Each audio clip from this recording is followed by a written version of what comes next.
मैं गणेश जी को प्रणाम करता हूँ, शिव जी को प्रणाम करता हूँ, विष्णु भगवान को प्रणाम करता हूँ, ब्रह्मा जी को प्रणाम करता हूँ, सभी देवी देवता यक्षों सभी को प्रणाम करता हूँ। प्रहलाद नारद पराशर पुंडरीक व्यासाम्बरीश शुक शौनक भीष्म धालब्यान रुक्मांगद अर्जुन विभीषण आदीन पुण्यानिमान परम भागवतान स्मरामि। और 30वां अध्याय, भगवान का कुब्जा और अक्रूर जी के घर जाना। श्री सुखदेव जी कहते हैं, परीक्षित, तदंतर सबके आत्मा तथा सब कुछ देखने वाले भगवान श्री कृष्ण अपने से मिलन की आकांक्षा रखकर व्याकुल हुई कुब्जा का प्रिय करने, उसे सुख देने की इच्छा से उसके घर गए। कुब्जा का घर बहुमूल्य सामग्रियों से संपन्न था। उसमें श्रृंगार रस का उद्दीपन करने वाली बहुत सी साधन सामग्री भी भरी हुई थी। मोती की झालरें और स्थान स्थान पर झंडियाँ भी लगी हुई थीं। चंदोवे तने हुए थे, सेजें बिछाई हुई थी और बैठने के लिए बहुत सुंदर सुंदर आसन लगाए हुए थे। धूप की सुगंध फैल रही थी, दीपक की शाखाएं जगमगा रही थीं। स्थान स्थान पर फूलों के हार और चंदन रखे हुए थे। भगवान को अपने घर आते देख कुब्जा तुरंत हड़बड़ाकर अपने आसन से उठ खड़ी हुई और सखियों के साथ आगे बढ़कर उसने विधि पूर्वक भगवान का स्वागत सत्कार किया। फिर श्रेष्ठ आसन आदि देखकर विविध उपचारों से उनकी विधि पूर्वक पूजा की। कुब्जा ने भगवान के परम भक्त उद्धव जी की भी समुचित रीति से पूजा की, परंतु वह उसके सम्मान के लिए उसका दिया हुआ आसन छूकर धरती पर ही बैठ गए। अपने स्वामी के सामने उन्होंने इस आसन पर बैठना उचित न समझा। भगवान श्री कृष्ण सच्चिदानंद स्वरूप उन्हें होने पर भी लोक आचरण का अनुकरण करते हुए तुरंत उसकी बहुमूल्य सेज पर जा बैठे। तब कुब्जा स्नान, अंगराग, वस्त्र, आभूषण, हार, गंध, इत्र आदि, तांबूल और सुधासव आदि से अपने को खूब सजाकर लीलामयी लजीली मुस्कान तथा हाव भाव के साथ भगवान की ओर देखती हुई उनके पास आई। कुब्जा नवीन मिलन के संकोच से कुछ झिझक रही थी। तब श्याम सुंदर श्री कृष्ण ने उसे अपने पास बुला लिया और उसकी कंकड़ से सुशोभित कलाई पकड़कर अपने पास बैठा लिया और उसके साथ क्रीड़ा करने लगे। परीक्षित, कुब्जा ने इस जन्म में केवल भगवान को अंगराग अर्पित किया था। उसकी एक शुभ कर्म उसकी उसी एक शुभ कर्म के फल स्वरूप उसे ऐसा अनुपम अवसर मिला। कुब्जा भगवान श्री कृष्ण के चरणों को अपने काम संतप्त हृदय, वक्षस्थल और नेत्रों पर रखकर उनकी दिव्य सुगंध लेने लगी। इस प्रकार उसने अपने हृदय की सारी आधी व्याधि शांत कर ली। वक्षस्थल से सटे हुए आनंद मूर्ति प्रियतम श्याम सुंदर का अपनी दोनों भुजाओं से गाढ़ आलिंगन करके कुब्जा ने दीर्घ काल से बढ़े हुए विरह ताप को शांत किया। परीक्षित, कुब्जा ने केवल अंगराग समर्पित किया था, उतने से ही उसे उन सर्वशक्तिमान भगवान की प्राप्ति हुई जो कैवल्य मोक्ष के अधीश्वर हैं और जिनकी प्राप्ति अत्यंत कठिन है। परंतु उस दुर्भागा ने उन्हें प्राप्त करके भी व्रज गोपियों की भांति सेवा न मांगकर यही मांगा, प्रियतम, आप कुछ दिन यहीं रहकर मेरे साथ क्रीड़ा कीजिए, क्योंकि हे कमल नयन, मुझसे आपका साथ नहीं छोड़ा जाता। परीक्षित, भगवान श्री कृष्ण सबका मान रखने वाले और सर्वेश्वर हैं। उन्होंने अभीष्ट वर देकर उसकी पूजा स्वीकार की और फिर अपने प्यारे भक्त उद्धव जी के साथ अपने सर्व सम्मानित घर पर लौट आए। परीक्षित, भगवान ब्रह्मा आदि समस्त ईश्वरों के भी ईश्वर हैं। उनको प्रसन्न कर लेना भी जीव के लिए बहुत ही कठिन है। जो कोई उन्हें प्रसन्न करके उनसे विषय सुख मांगता है, वह निश्चय ही दुर्बुद्धि है, क्योंकि वास्तव में विषय सुख अत्यंत तुच्छ नहीं के बराबर है। तदनंतर एक दिन सर्वशक्तिमान भगवान श्री कृष्ण बलराम जी और उद्धव जी के साथ अक्रूर जी भी अभिलाषा पूर्ण करने और उनसे कुछ काम लेने के लिए उनके घर गए। अक्रूर जी ने दूर से ही देख लिया कि हमारे परम बंधु मनुष्य लोक शिरोमणि भगवान श्री कृष्ण, बलराम जी आदि पधार रहे हैं। वह तुरंत उठकर आगे गए तथा आनंद से भरकर उनका अभिनंदन और आलिंगन किया। अक्रूर जी ने भगवान श्री कृष्ण और बलराम जी को नमस्कार किया तथा उद्धव जी के साथ उन दोनों भाइयों ने भी उन्हें नमस्कार किया। जब सब लोग आराम से आसनों पर बैठ गए, तब अक्रूर जी उन लोगों की विधिवत पूजा करने लगे। परीक्षित, उन्होंने पहले भगवान के चरण धोकर चरणोदक सिर पर धारण किया और फिर उन अनेकों प्रकार की पूजा सामग्री, दिव्य वस्त्र, गंध, माला और श्रेष्ठ आभूषणों से उनका पूजन किया। सिर झुकाकर उन्हें प्रणाम किया और उनके चरणों को अपनी गोद में लेकर दबाने लगे। उसी समय उन्होंने विनयावत होकर भगवान श्री कृष्ण और बलराम जी से कहा, भगवान, ये बड़े ही आनंद और सौभाग्य की बात है कि पापी कंस अपने अनुयायियों के साथ मारा गया। उसे मारकर आप दोनों ने यदुवंशियों को बहुत बड़े संकट से बचा लिया है तथा उन्नत और समृद्ध किया है। आप दोनों जगत के कारण और जगत स्वरूप आदि पुरुष हैं। आपके अतिरिक्त और कोई वस्तु नहीं है, ना कारण और ना तो कार्य। परमात्मा, आपने ही अपनी शक्ति से इसकी रचना की है और आप ही अपनी काल, माया आदि शक्तियों से इसमें प्रविष्ट होकर जब भगवान संसार बनाते हैं तो उसमें संसार बनाने के बाद उसमें प्रविष्ट होते हैं। ऐसा कई बार शास्त्रों में आया है, तो इसलिए यहाँ पे भी लिखा हुआ है।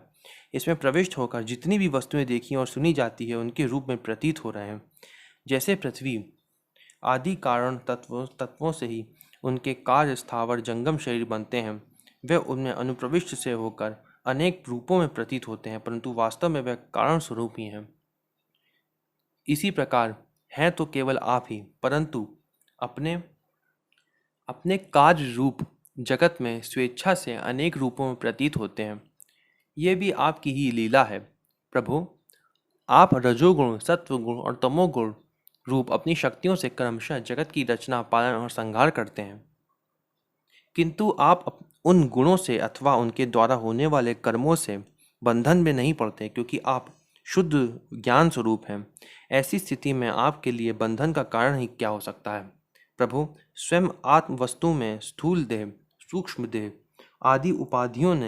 आदि उपाधियां ना होने के कारण ना तो उसमें जन्म मृत्यु है और ना किसी प्रकार का भेदभाव। यही कारण है कि ना आप में बंधन है और ना मोक्ष। आप में अपने अपने अभिप्राय के अनुसार बंधन या मोक्ष की जो कुछ कल्पना होती है उसका कारण केवल हमारा अविवेक ही है। आपने जगत के कल्याण के लिए यह सनातन वेद मार्ग प्रकट किया है।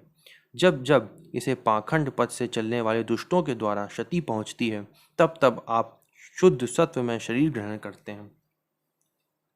इन्होंने भी एक भगवान के अवतार लेने का एक कारण बताया। कई कारण है भगवान के अवतार लेने के। प्रभु, वही आप इस समय अपने अंश श्री बलराम जी के साथ पृथ्वी का भार दूर करने के लिए यहाँ वसुदेव जी के घर अवतीर्ण हुए हैं। आप असुरों के अंश से उत्पन्न नाम मात्र के शासकों की 100 अक्षौहिणी सेना का संहार करेंगे और यदुवंश के यश का विस्तार करेंगे।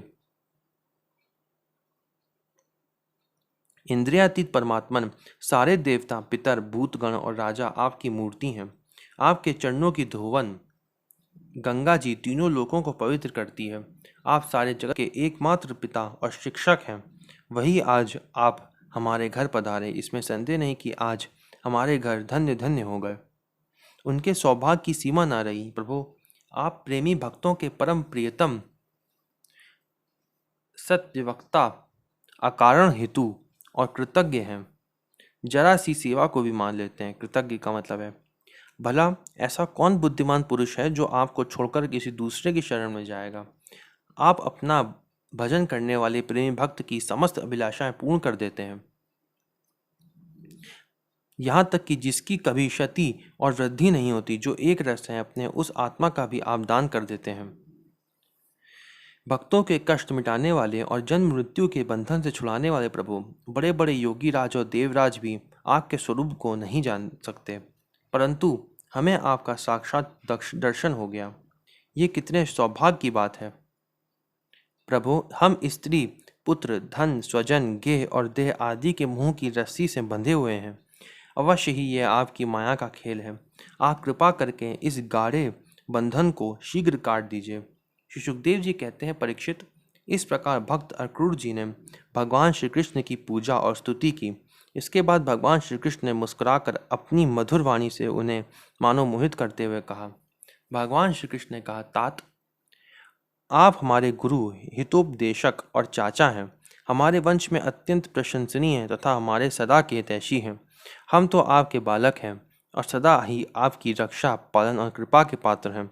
अपना परम कल्याण चाहने वाले मनुष्य को आप जैसे परम पूजनीय और महाभाग्यवान संतों की सर्वदा सेवा करनी चाहिए। आप जैसे संत देवताओं से भी बढ़कर हैं, क्योंकि देवताओं में तो स्वार्थ रहता है परंतु संतों में नहीं। भगवान संतों का कितना कितना अच्छा बोल रहे हैं संतों के लिए। सच बात है, संत से बड़ा कोई नहीं है। एक भक्तमाल में जो पहला है छप है, भक्त भक्ति भगवंत गुरु चतुर नाम वपु एक।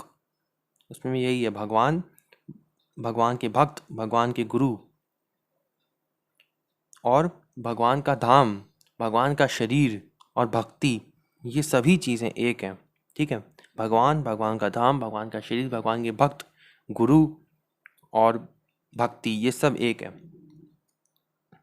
केवल जल के तीर्थ, नदी, सरोवर आदि ही तीर्थ नहीं है। केवल मृत्तिका और शिला आदि की बनी हुई मूर्तियां ही देवता नहीं हैं चाचा जी। उनकी तो बहुत दिनों तक श्रद्धा से सेवा की जाए तब वे पवित्र करते हैं, परंतु संत पुरुष तो अपने दर्शन मात्र से पवित्र कर देते हैं।